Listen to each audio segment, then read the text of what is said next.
If John Wick were writing the script for his own finale, going into Chapter 4, what do you think a happy ending for John Wick looks like? I guess it would have to be a fantasy film because his wife would be alive.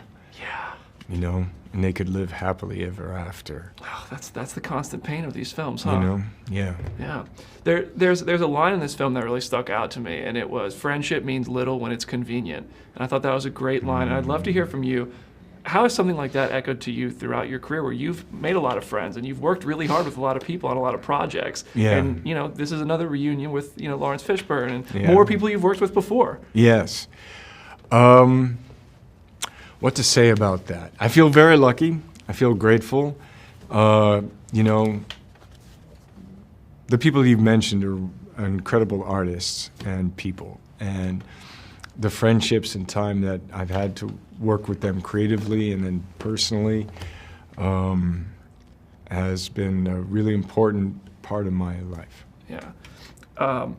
This movie has probably my favorite sequence in all of the John Wick movies, which is the overhead shot where nice. you're going through the rooms, and it's just, I don't want to say too much to spoil the experience, Yeah. people, but it was incredible. I'd love to hear about what was different for you when the camera's following you from above and you're going through, blasting your way through all these guys. Yeah.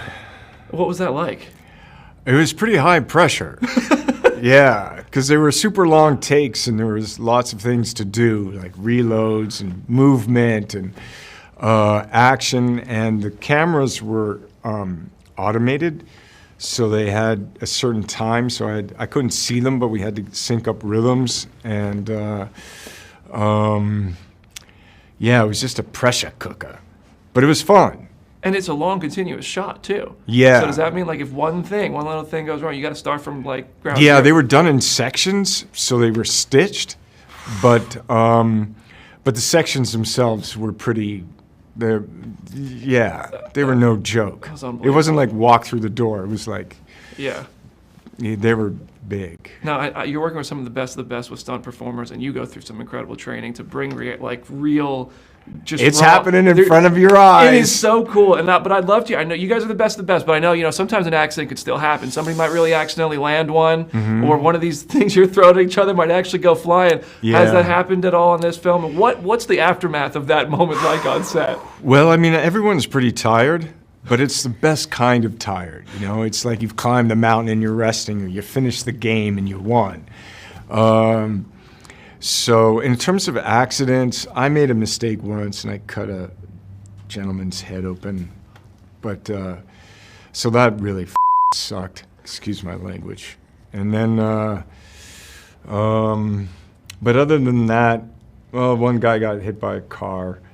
Was in the car. He had to go to the hospital, but he was okay. Yeah, I mean, all of this to say, some of the stuff that we're doing, you do have to take care.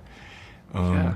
But it's great that everyone is watching out for each other. So there's some bruising and aches and pains, but no humans were harmed in the filming of this Everybody's motion still picture. We love to hear that. Okay, so I do have to ask, as a comic book fan, Cool. I know Constantine was once in development for a sequel. Can you speak Yeah. at all to whether or not that's still happening? I was hoping it would, but we don't know. Okay, sure. Yeah, Well, we're then- trying. Cool. Thank you so much, man. Congratulations, another great film. Thank you.